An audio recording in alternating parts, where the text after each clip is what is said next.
Je vous recommande la boutique La Londoloise chez Judith Londolé. Si vous voulez être classe, chic, être habillé, être admiré.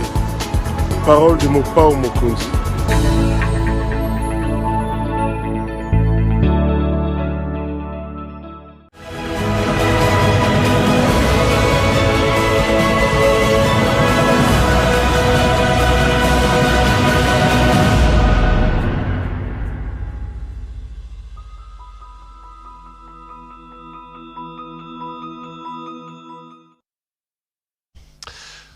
Madame, Messieurs, bonsoir et bienvenue à ce nouveau numéro de l'émission d'Écrit Info, ce magazine d'analyse d'actualité politique, sociale, économique et même juridique qu'on a lancé ici chez nous à Sapel Télévision.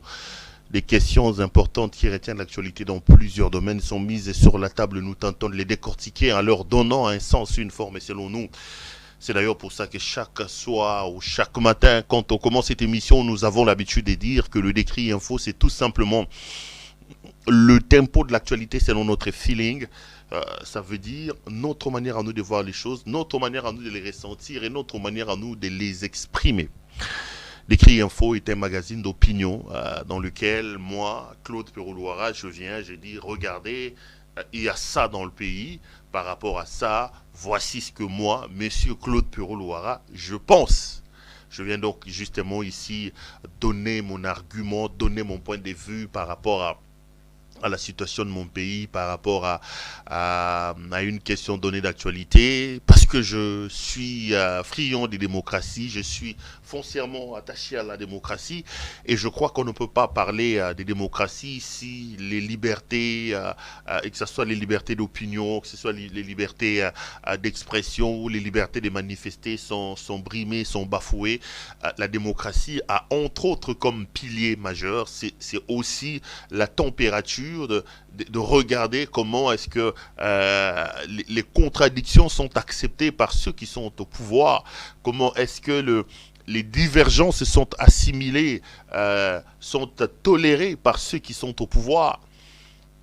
Quand on s'est dit qu'on est un pays de démocratie et qu'on n'accepte pas les critiques, en ce moment-là, il faut carrément assumer le fait que l'on soit un pays despotique, un pays dictatorial. Nous appelons République démocratique du Congo. Je voudrais vraiment que nous puissions respecter la démocratie. Ces vents soufflés par un mauvais esprit qui tend à arrêter, à brimer et aller en guerre contre toutes les personnes qui voient les choses de manière assez différente. Moi, je suis totalement contre. Il ne faut pas vouloir une chose et son contraire. Soit on se veut démocrate, soit on se dit qu'on s'est battu pour installer l'état des droits et l'état des démocraties. À ce moment-là, on marche selon les agrégats, selon les postulats et les axiomes voulus et posés par la démocratie. On accepte la contradiction, on accepte. Ou alors on assume, on s'est dit, moi je ne suis pas un démocrate, je suis là pour imposer la dictature, le règne de la pensée unique, c'est moi le chef, c'est moi ou rien. Mais c'est quand même assez décevant. Donc je suis heureux de vous retrouver. On a fait quoi, 2-3 jours? On ne se retrouvait pas. Croyez-moi, vous m'avez énormément manqué. J'étais en train de discuter avec mes équipes aujourd'hui quand je suis revenu en leur disant mes téléspectateurs m'ont énormément manqué. Mais je bénis les seigneurs que je suis de retour. Nous sommes lundi aujourd'hui. Je voudrais vraiment très sincèrement, la main sur le cœur, vous souhaiter un très très bon week-end. Qu'est-ce que j'ai dit, une bonne semaine. Nous ne sommes pas pendant le week-end, donc c'est un bon début de semaine. Que cette nouvelle semaine qui commence vous apporte énormément de bien. Si on peut ouvrir le cœur, vous allez voir que mon cœur est rempli des pensées positives pour vous.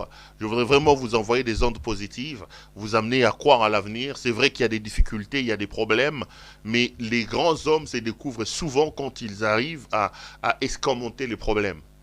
Le problème, ce n'est pas le problème. Passez-moi cette redondance. Le problème, ce n'est pas le problème. Le problème, c'est la capacité à trouver de l'énergie et des ressources pour se sortir du problème. Quand on est tombé, on crée des solutions pour se mettre debout. La vie est difficile, les difficultés, tout le monde en a. Mais lorsque on se limite à regarder des problèmes et à regarder des difficultés, on devient aveugle sur la capacité à pouvoir regarder également des solutions et surtout sur la capacité à réfléchir sur des solutions qu'il faut apporter à ces problèmes-là. Ne vous suicidez pas. Ne désespérez pas. Gardez la ligne, gardez espoir. Trouvez des repères dans votre esprit et soyez ingénieux. Aucun problème sur la terre des hommes n'a pas de solution. Je ne sais pas pourquoi je parle de ça. Non, je ne suis pas pasteur. Je ne sais pas, peut-être que quelqu'un est en train de me suivre et qu'il est dans une situation compliquée. Peut-être que je sens que je devais commencer comme ça. Donc, aucun problème sur la terre des hommes n'a pas de solution. Aucun. Aucun problème. Aucun problème. Le vôtre peut être un problème d'enfant, un problème de maison, un problème de papier pour nos compatriotes qui sont à l'extérieur du pays. Un problème de papier, un problème de job, un problème de ceci. Mais croyez-moi, il y en a qui vivent des situations beaucoup plus difficiles que vous. Je vais vous faire rire. J'avais un ami à moi, paix à son âme, Maître Kenzo Mukendi, que certains connaissent. C'était quelqu'un de très connu qui était dans les milieux associatifs. Un jour, c'était pas pour rire, c'était juste partager l'histoire. Un jour, on discutait, à l'époque, j'étais conseiller en communication dans un ministère, un grand ministère d'ailleurs. Il est venu, il m'a pris, on est allé à... il y avait un bel immeuble qu'on construisait vers l'hôtel non pas l'hôtel du fleuve, l'hôtel, comment on appelle ça, grand hôtel, voilà. Il faut pas me dire quand même que je commence à oublier les noms des hôtels de mon pays. Grand hôtel qui est devenu Pullman. Non, rassurez-vous, je n'ai pas oublié. Je suis congolais, des pères et des mères. Alors on arrive là-bas, on construisait ces immeubles-là et l'appartement coûtait extrêmement cher. J'ai vu des appartements de 700 000 $, je crois, oui, 700 000, 500 000, tout ça. Alors lui, comme il était avocat, il venait il discutait, il voulait acheter 3 appartements pour un de ses clients.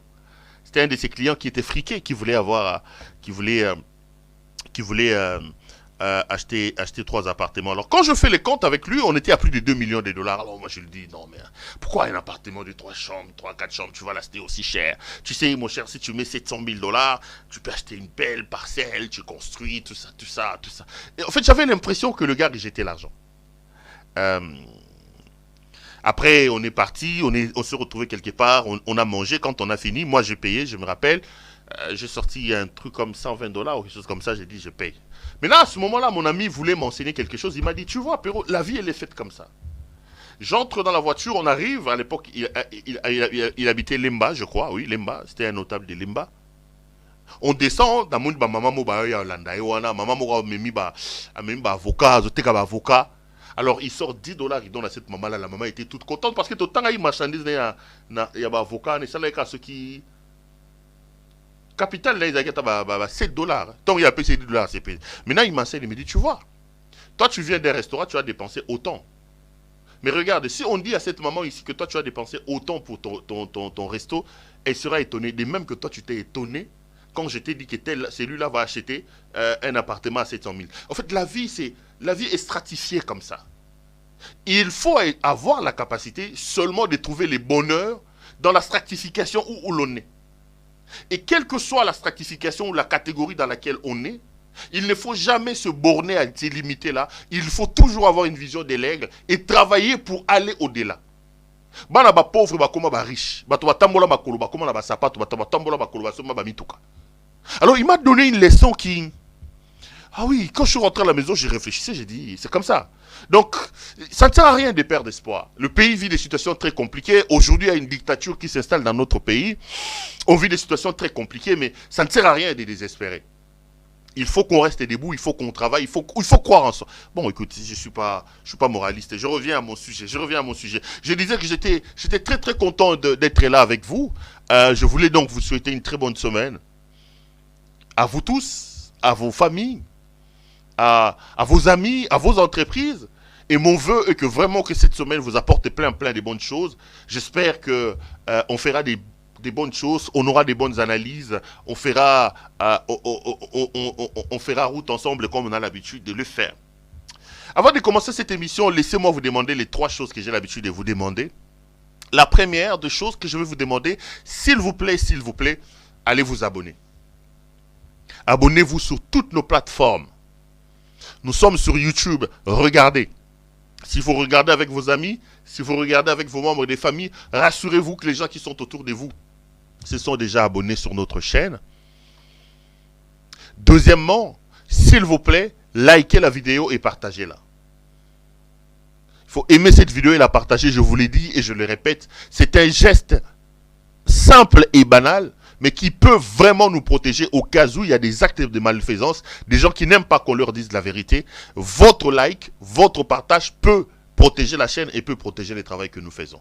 S'il vous plaît, aimez la vidéo, partagez-la. Deuxièmement, abonnez-vous. Et troisièmement, vous connaissez le principe.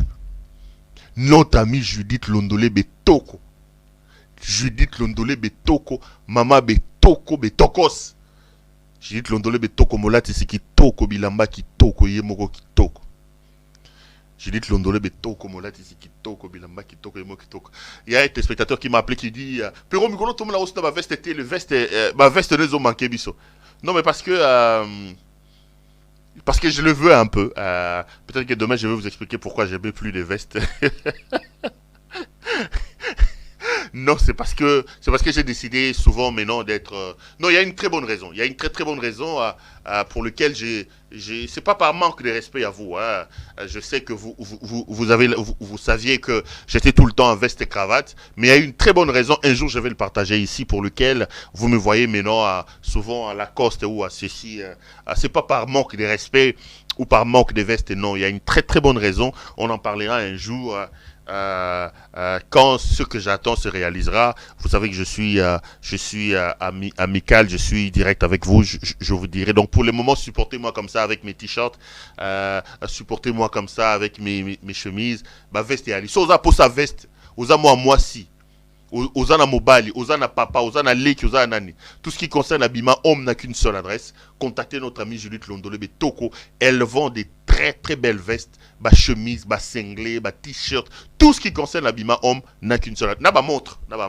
Donc Judith Londolé Betoko, Yende Molat ici. Je vous dis la vérité. Si vous m'aimez et que vous pensez vraiment que vous pouvez m'aider, la seule manière de m'aider, c'est d'acheter chez Judith Londolé Betoko. Parce que c'est un partenaire très très privilégié, très sérieux que j'ai.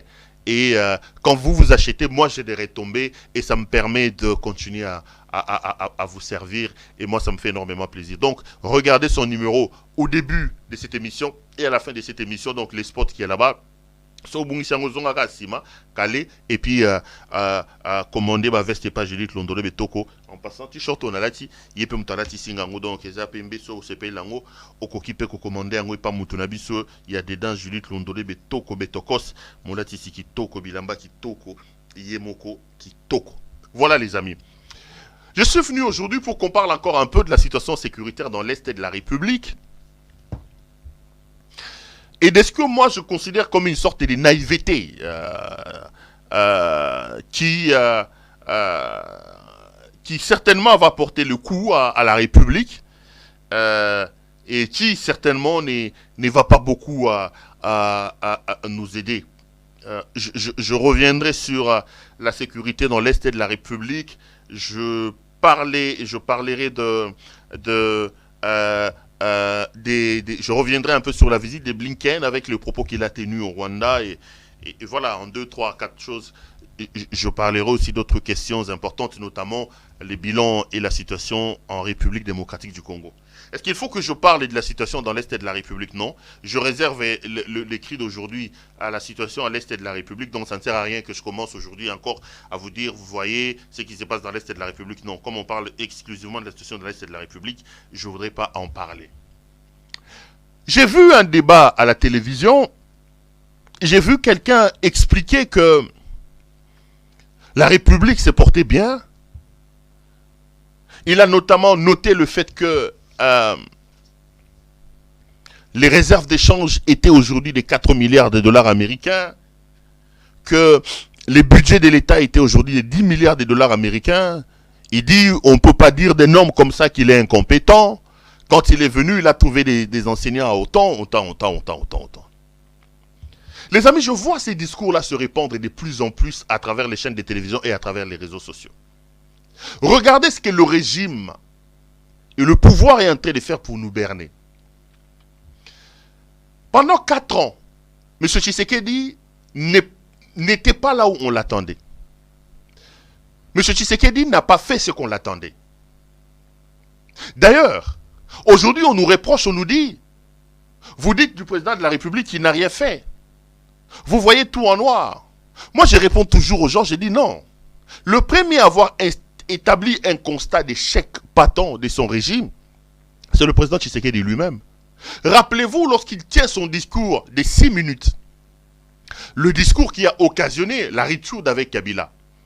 Je vous l'ai dit, si vous êtes un téléspectateur fidèle de mes émissions, il vous souviendra qu'à cette époque-là, moi je soutenais Félix Tshisekedi.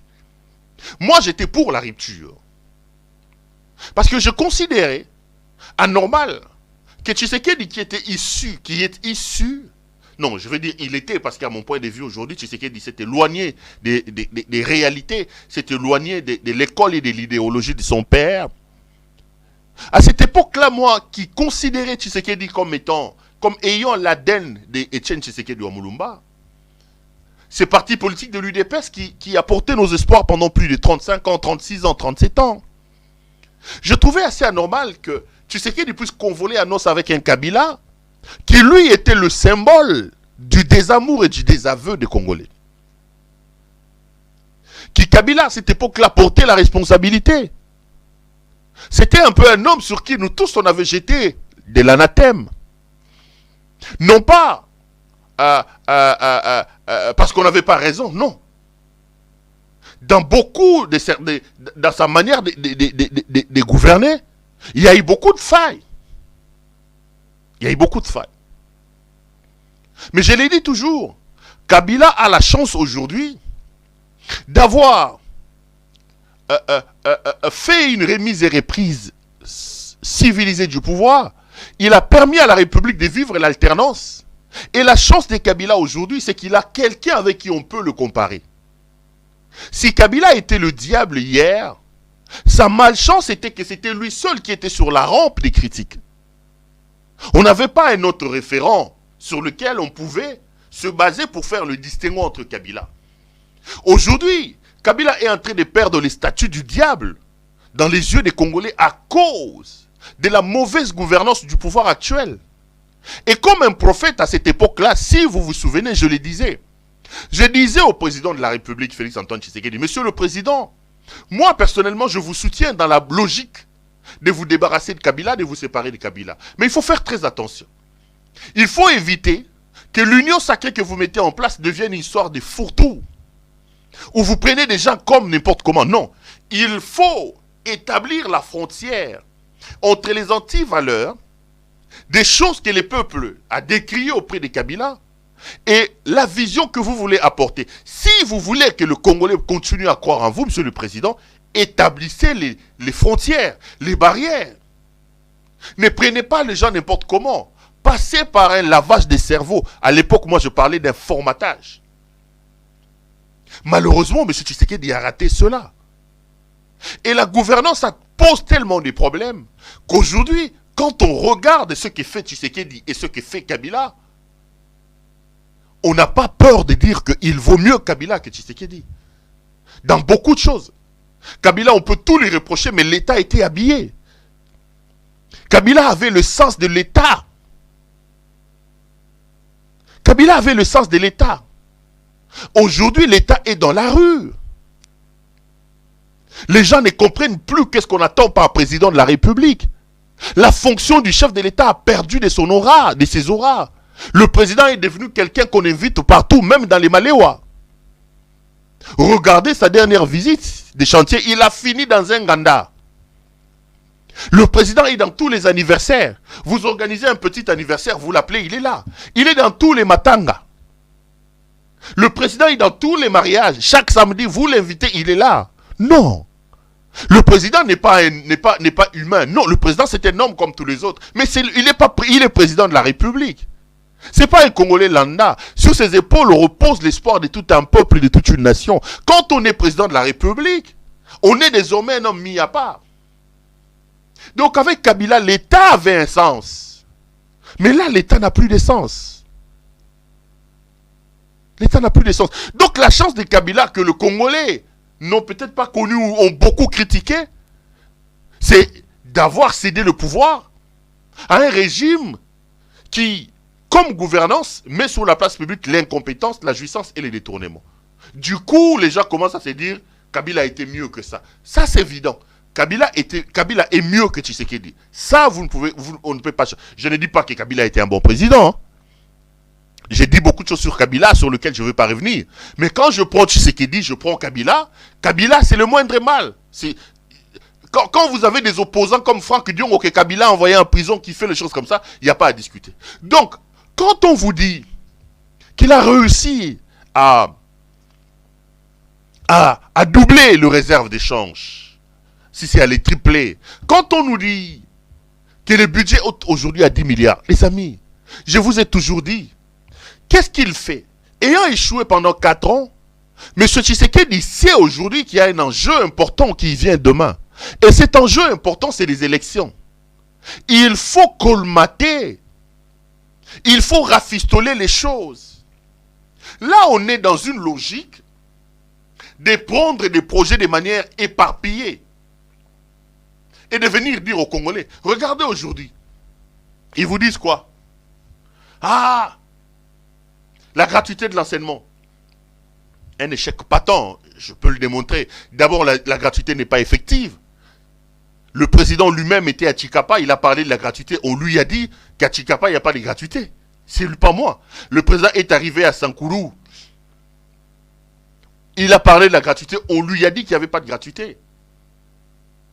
Et puis on a pris, de manière alambiquée, on a lancé la gratuité. La gratuité a amené une surabondance des élèves dans l'école. Donc on a sacrifié la petite qualité qu'on avait déjà perdue de l'enseignement qu'on avait au nom d'une mesure mise de manière populiste par le président Tshisekedi. Ils construisent des quelques 3 routes. Ils sont en train de réhabiliter Mama Yemo. Ils vous diront, ah, voici ce que Mama Yemo était, voici ce que Mama Yemo est devenu. Ils sont en train d'asphalter Elengesa. Ils vous diront, voilà, j'ai vu qu'ils nous ont montré Bongolo. Voilà ce que Bongolo était. C'est-à-dire que ils vont multiplier comme ça des petits projets. Et ils vont faire énormément de bruit autour de ça. Le développement ou le bilan peut se calculer sur base de certains agrégats qu'on pose sur la table. J'entends, on vous dit, non, la station de pompage de Mbinza sera... La station de pompage de Mbinza viendra améliorer la desserte en eau en République démocratique du Congo de combien de pourcents? Tu sais qu'il a trouvé le PIB du pays à quel niveau, il a amené à quel niveau? Les OMD, les objectifs du millénaire pour le développement, tu sais qu'il nous a trouvé où, il nous a amené où? À combien a-t-il trouvé l'accès à l'eau potable? Et à 4 ans, qu'est-ce qu'il a fait? À combien a-t-il trouvé l'accès à l'électricité? Ce n'est pas le fait d'aller réhabiliter la cabine des Makala ou de mettre un peu de l'électricité au Kanluka. Non. Ça, ce sont des petites opérations de charme. Et lorsqu'ils nous disent qu'ils ont triplé ou ils ont doublé les budgets de l'État, les amis, mais regardez dans les budgets de l'État, je pose toujours la question. Comment vous pouvez vous imaginer que dans un pays où le budget a été doublé ou presque triplé, mais ces doublements ou ces triplements n'a pas de conséquences palpables sur les vécus des citoyens? Comment on peut expliquer que nous ayons un budget qui a été doublé, mais que nous ayons des problèmes d'arriérés des salaires? Les députés provinciaux dans certaines provinces, aujourd'hui ça fait 14 mois, 15 mois. À Kinshasa, ça fait 4 mois. Les assistants parlementaires ne sont pas payés. Les ministres provinciaux ne sont pas payés. Comment on peut expliquer, expliquez-moi logiquement, que dans un pays où vous avez un budget qui a doublé, qui a triplé, mais que les provinces ne reçoivent pas leur rétrocession? Comment un pays qui a doublé son budget ou même triplé son budget n'arrive pas à relancer son économie, le secteur des productions? Est-ce qu'on peut nous dire, très modestement, dans ces budgets qui a été triplé ou doublé, on a dégagé 1 milliard pour relancer la MIBA, par exemple? pour relancer le secteur de coton, pour relancer ceci. C'est des choses qui ne se proclament pas. Le développement se vit. C'est un gros mensonge. Ils viennent nous disent, écoutez, nous avons trouvé les réserves d'échange à autant et nous sommes à 4 milliards. Mais c'est quand même un peu idiot, moi je veux dire. Comment on peut tripler les réserves d'échange qui vous aident à avoir une sorte de matelas pour assurer les chocs monétaires et assurer un temps long en termes d'importation, alors que vous n'arrivez pas à assurer les charges. Donc vous avez une caisse où vous avez 4 milliards de dollars, bobombiango, mais nandaku, bana bazolia te bana bazeng biloko, bino bobe tatolo. C'est quel parent ça? Asa la caisse na yemo bo na kata chambre na ye. Alali ala muki na tongo bana ni bazangi lipakolia baliete. Mais ya zolo ba habité nandaku wana na la caisse na 10 000 dollars kuna la caisse. Mais l'argent que vous gardez, comment on peut garder l'argent alors qu'on n'arrive pas à payer les charges? Je ne suis pas économiste, mais on n'a pas besoin de mettre des lunettes pour comprendre que on est tout simplement en train de nous berner. On nous raconte des bêtises. Le régime a tout simplement échoué et l'échec est patent. J'espère seulement que nous aurons des élections et que les Congolais feront un bon choix pour débarrasser la République de ce régime qui a échoué lamentablement. Les indicateurs sont au rouge. La souffrance s'accentue et se multiplie. Chaque jour, la vie des Congolais se complique. Mais nous avons des gens qui viennent nous dire, écoutez, le cadre macroéconomique a été fait ceci, les a été fait ceci, les a été fait ceci. Moi, je ne comprends pas. C'est tout simplement un mensonge. Laissez-moi en venir à mon sujet du jour. J'ai suivi, comme vous tous, avec larmes aux yeux, avant-hier.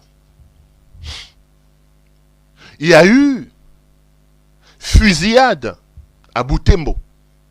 C'était à l'occasion d'une marche organisée par la société civile pour protester contre l'insécurité. 5 policiers ont été tués du coup. Et j'ai lu les communiqués publiés par le gouverneur militaire qui, s'appuyant sur cet incident malheureux, a donc décidé d'interdire les manifestations publiques. Butembo, je parle du Nord Kivu.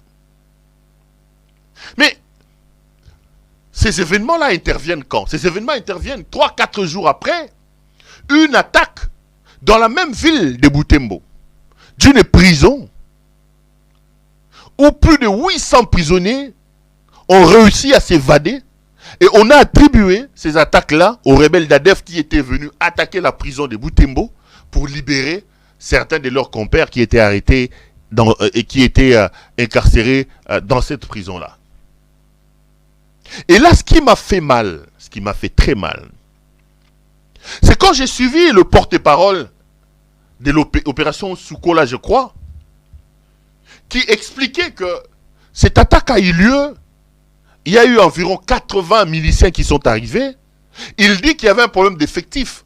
Soit dit en passant, dans cette attaque, 2 policiers ont été tués, donc en 3-4 jours, 7 policiers ont été tués. Il dit qu'ils étaient 80, donc ils avaient un effectif important et ils avaient des armes que les autres n'avaient pas. Les amis, je m'arrête là.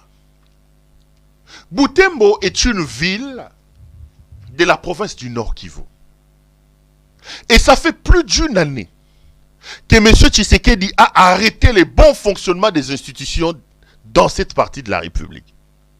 Le président Tshisekedi a déclaré depuis 16 ou 17 mois un état de siège dans le Nord Kivu et dans la province de l'Ituri. Aujourd'hui, on attaque des prisons dans une province sous état de siège.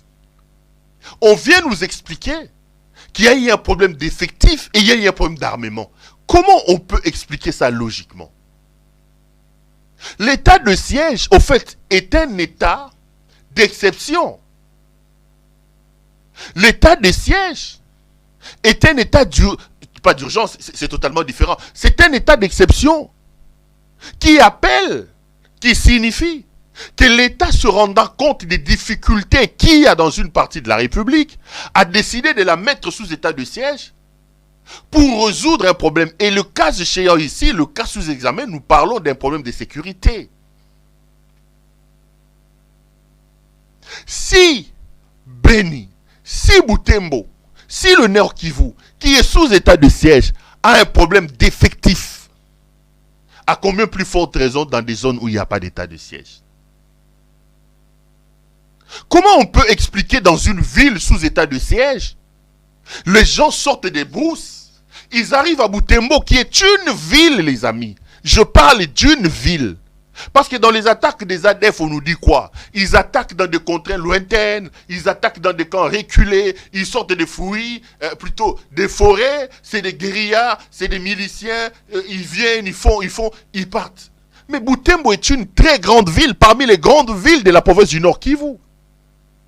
Comment la ville qui est sous état de siège, ces gens ont quitté le forêt où ils sont, ils ont traversé jusqu'à arriver dans la grande ville de Butembo, d'opérer, de tuer les policiers, de casser la prison et de faire évader les gens. Où sommes-nous? Vous voulez encore quelle preuve de l'amateurisme, de l'incompétence dans lequel la République est dirigée, dans lequel nous sommes gérés aujourd'hui? Quand on lance l'état de siège et on enlève les autorités civiles pour mettre les militaires, c'est-à-dire c'est une thérapie de choc.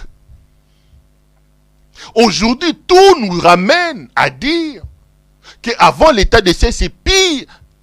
C'est pire qu'avant l'état de siège. Et le baromètre sécuritaire de Kivu vous le dit. Le nombre de massacres a doublé depuis l'état de siège. Quand vous prenez l'année avant l'état de siège et l'année après l'état de siège, vous avez des massacres qui ont doublé. L'état de siège est un échec patent. Il ne reste plus qu'à nos autorités de prendre leur courage à bras le corps et de pouvoir arrêter cette affaire. Posez la question aux habitants du Nord Kivu, posez la question à nos compatriotes du Sud Kivu et de l'Ituri. Tout ce qu'ils demandent, c'est la fin de cet état de siège qui a échoué. Quel est le bilan de l'état de siège? Les policiers, les gouverneurs militaires qui étaient envoyés, ils ne sont pas au front. Ils sont là, ils sont devenus aujourd'hui des commerçants. Ils s'occupent de la douane. Ils envoient des militaires dans des carrés miniers. Ils sont devenus amis aux Chinois. C'est des affairistes en tenue militaire que le président Tshisekedi a envoyés dans des zones sous état de siège. C'est des affairistes. La population estime d'ailleurs qu'il était bien gouverné quand il y avait encore des gouverneurs civils. Qu'à l'heure où le président de la République a envoyé ses affairistes et militaires qui sont à la tête de nos provinces, mais que le président de la République prenne son courage, l'état de siège est un échec, qu'il arrête ça. Le M23 a pris Bunagana sous état de siège. C'est pendant l'état de siège que Bunagana est tombé entre les mains des M23. Et à l'heure où je vous parle, ça fait 2 mois que le M23 contrôle Bunagana. Et on est là, en train de se regarder. On est là. On est là. Bon, on a encore quelques fêtes. On fait des fêtes. Mourir dans l'Est de la République. On va s'occuper des voies après.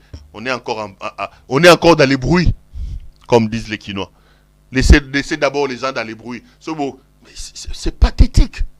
C'est l'image qu'on relance. C'est le sentiment aujourd'hui qu'ont nos compatriotes de l'Est de la République.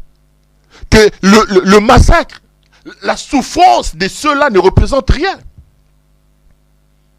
Que les gens peuvent se permettre de trinquer des champagnes alors que ça tire dans leur pays. L'Est de la République, les Congolais se sentent abandonnés. C'est comme si on leur dit, on s'en fout, mourrez comme vous voulez là-bas. Nous, on boit. Vos massacres, là, ça ne nous concerne pas. Quelle irresponsabilité. En fait, c'est ça le message qu'on donne. J'étais en train de discuter avec une amie à moi hier. Vous savez, tous les spécialistes en communication, surtout en communication politique, vous les diront. En communication politique, l'image est très importante. Et on doit constamment répondre à une question. Qu'en diront-on? Qu'est-ce qu'on va dire? Quand on est un homme politique de la trempe du président de la République, du Premier ministre, on doit s'inquiéter de ce que les gens diront. Qu'en dira-t-on? Mais ici, on est dans une logique où dites tout ce que vous voulez, je m'en fous. Faites ce que vous voulez, ce n'est pas mon problème, je m'en fous. Mais lorsqu'on décide de narguer son propre peuple, lorsqu'on estime qu'on peut se foutre de la gueule de son propre peuple, des gens qui se sont engouffrés dans des sillons, dans des voies comme celle-là, ils ont toujours été rasés comme une sorte de raz-de-marée. Quand le peuple, le déferlement de ces peuples-là vient, c'est comme les larves d'un volcan, personne ne peut l'arrêter. C'est vraiment comme les larves d'un volcan, personne ne peut l'arrêter. Et on est dans une situation comme celle-là. Moi, je me pose la question de savoir l'importance, l'utilité de l'état de siège à l'heure où nous parlons. Qu'est-ce qu'il nous amène, les amis? Je voudrais ici exprimer ma compassion, ma solidarité, mes compassions à nos compatriotes de l'Est de la République et à nos FARDC, à nos éléments de police qui sont tombés. Mais c'est l'irresponsabilité de nos gouvernants qui nous amène dans cette situation. Ils créent une sorte de Far West dans l'Est de la République à cause des décisions mal réfléchies, des contrats qui signent à gauche et à droite, des accords sans tête ni queue. Voilà là où ça nous amène. Aujourd'hui, je voudrais vraiment appeler nos responsables, nos autorités, à prendre leur courage à bras le corps et à décider d'élever cet état de siège. J'ai vu Blinken arriver ici. Les laudateurs, les dialolistes n'ont pas arrêté de crier « Oh, la diplomatie agissante ». Vous qui avez parlé de la diplomatie agissante, là, Blinken est parti, ça a changé quoi? Cet homme est arrivé sur notre sol. Il a été incapable d'identifier le Rwanda comme le pays agresseur. Il arrive au Rwanda, il tient un discours. Il dit autant, il y a des problèmes avec le Rwanda qui est supposé soutenir le M23. Le Congo doit aussi arrêter de soutenir les FDLR. Ils mettent sur la table, dans cette tournée de Blinken, le gagnant c'est Paul Kagame. Parce qu'en réalité, quand ils nous sortent tout le jour l'argument du FDLR, les FDLR ne représentent aucune menace pour le Rwanda. Est-ce que le Rwanda, Paul Kagame, peut se mettre debout et vous dire la dernière attaque que les FDLR ont fait sur son sol, c'était quand? Est-ce que depuis 1994, que le FDLR, qui étaient les internamois, les réfugiés Hutus, que nous, sur la décision de la communauté internationale, avons reçu chez nous? Est-ce qu'on peut tout dire, depuis 1994 qu'ils sont chez nous? Une seule fois ou deux fois que les FDLR ont attaqué et menacé le régime de Kigali. Une seule fois.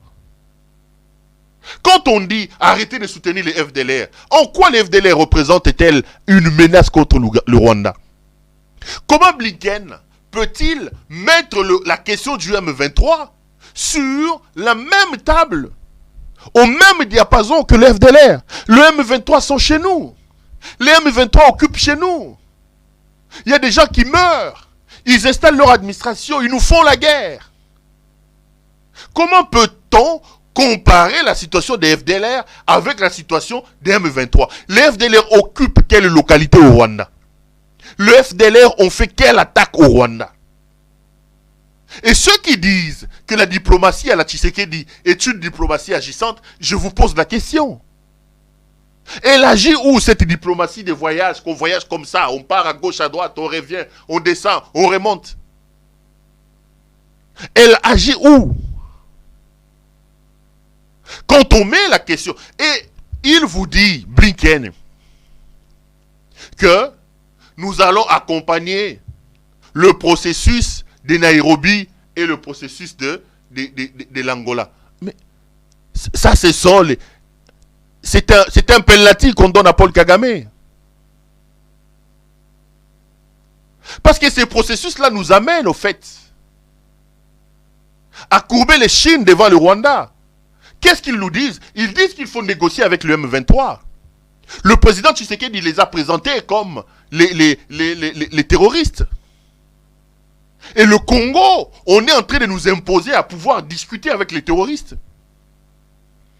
Donnez-moi un seul nom d'un État dans le monde aujourd'hui qui discute avec des terroristes qui menacent sa sécurité et qui tuent ses citoyens. Ça n'existe pas. Ça n'existe nulle part. Mais ici, les gens nous ont même dit que Blinken est arrivé à l'invitation du président Tshisekedi. Le problème actuellement dans l'Est de la République, c'est tout simplement la naïveté de la gouvernance Tshisekedi. Nous sommes victimes de la naïveté de notre président de la République. Il n'a pas la maîtrise des grands enjeux de la situation sécuritaire dans l'Est de la République. Quand il est arrivé, il a cru qu'en charmant Paul Kagame, il allait l'avoir. Il s'est basé sur un conflit latent entre Kagame et Museveni. Il s'est trompé parce que ces deux-là se réconcilient aujourd'hui. Il est dans la rue. Et la conséquence, elle est là, les amis. Regardez. Personne ne peut vous dire quels sont les éléments que nous pouvons mettre sur la table pour aller déloger les M23. Il n'y en a pas. Il n'y en a pas. On est là, on croise des bras. On attend la bonne foi de Paul Kagame. On dit, les Nations Unies ont produit un rapport. Il faut que les Nations Unies fassent pression sur le Rwanda. Là, on est perdu. Tantôt, on attend les forces de l'Afrique de l'Est. Le Congo n'a plus de ressources. Et c'est ça la gouvernance de l'UDPS. Elle nous pose problème. C'est une gouvernance qui n'est basée sur rien, les amis. Aucune vision, aucune lisibilité. Les gens ne savent pas ce qu'ils veulent exactement. Toyebi et logo tolingite. Toyebi et logo tolingite. Et c'est véritablement ça le problème. Nous ne pouvons pas, détrompez-vous les amis, la sécurité, la paix dans l'Est de la République ne nous sera jamais offerte sur un plateau. Nous attendons qu'on vienne nous donner ça sur un plateau. Je vous l'ai dit et je vous le répète. Si l'insécurité dans l'Est de la République profite au Rwanda, comme c'est le cas aujourd'hui, pour ce raison hégémonique, pour ce raison économique, le Rwanda a besoin d'entretenir cette insécurité-là. Il tire profit de ça. Vous ne pouvez pas reprocher ça au Rwanda. C'est ça. La scène internationale est une scène impitoyable. Les forts mangent les faibles. Le Rwanda trouve son compte dans l'insécurité dans notre pays. Insultez Kagame comme vous voulez. Kagame ne vous empêche pas de vous asseoir, de réfléchir sur les mécanismes à mettre en place pour lui barrer la route. Et parmi les éléments importants que nous devons faire, nous, Congolais, nous devons nous asseoir pour réformer notre armée. Je vous l'ai dit et je vous le répète, posez la question à notre président de la République. Il est là, ça fait 4 ans. Quelles sont les lignes de réformes qu'il a mises en place pour nous doter d'une armée? Quelle est sa vision sur l'armée de la République démocratique du Congo? Il est allé au Burundi, il a dansé, après il a dit qu'il a aimé l'armée burundaise, il va s'en inspirer. Il est allé regarder les MiG et les avions, comment ça s'appelle, au Tchad. Après il a dit qu'il aime l'armée tchadienne, il va s'inspirer. Il arrive en Côte d'Ivoire, il insulte sa propre armée, lui commandant en chef. On ne sait pas ce que monsieur veut. Il veut quoi? Aussi longtemps que nous serons dans l'impossibilité de réformer notre armée, de mettre en place une armée professionnelle, bien équipée et dissuasive, capable de faire peur à nos voisins, on va continuer à pleurnicher comme on est en train de pleurnicher. Et ce n'est pas leur affaire. La solution à nos problèmes ne viendra pas des États-Unis d'Amérique. Vous vous trompez, les amis.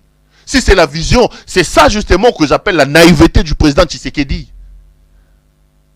Réveillons-nous, ne nous laissons pas embarquer dans cette naïveté-là. Là, on est bloqué. Il n'a plus de ressources. Il n'y a plus d'inventivité, plus d'ingéniosité. On attend que la communauté internationale condamne le Rwanda. On attend que les États... Ils ne viendront pas le faire. Ça fait 2 mois que ces gens sont là. Ils ont installé une administration. Ils ont tout installé. Nous, on est encore en train de prendre les champagnes à Kinshasa. Non. Je vous ai toujours dit. La première étape pour trouver solution à un problème, c'est de diagnostiquer. Asseyons-nous, posons-nous des bonnes questions. Notre problème, c'est de ne pas trouver le bouc émissaire. C'est de ne pas insulter Paul Kagame. Le problème, c'est de ne pas dire que c'est Kagame.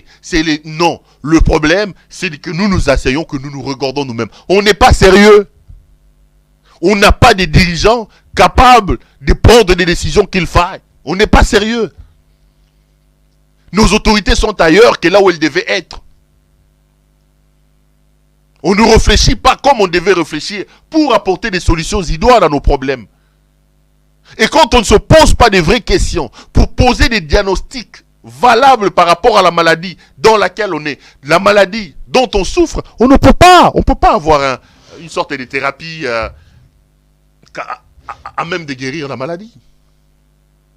Arrêtons de trouver des boucs émissaires. Arrêtons de dire l'enfer sur l'autre.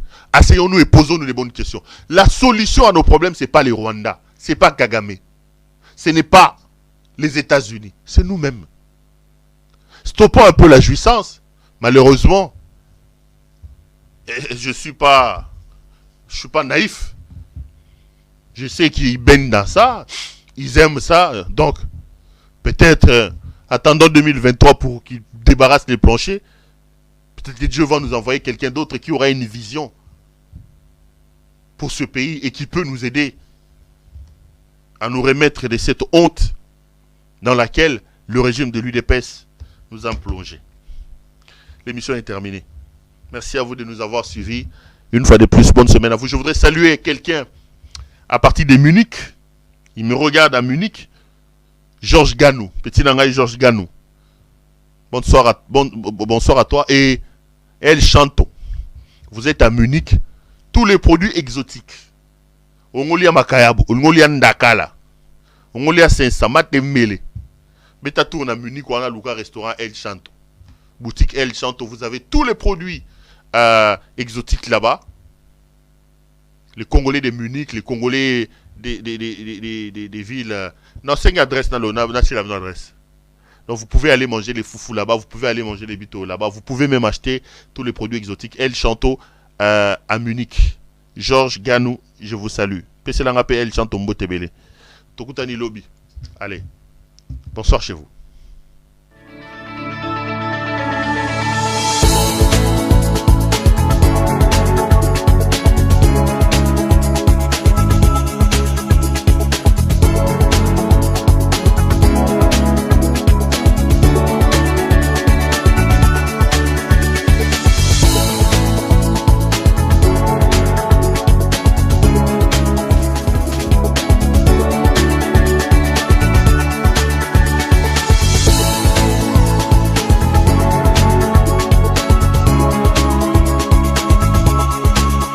Je vous recommande la boutique La Londoloise chez Judith Londolé. Si vous voulez être classe, chic, être habillé, être admiré. Parole de Mopao Mokonzi.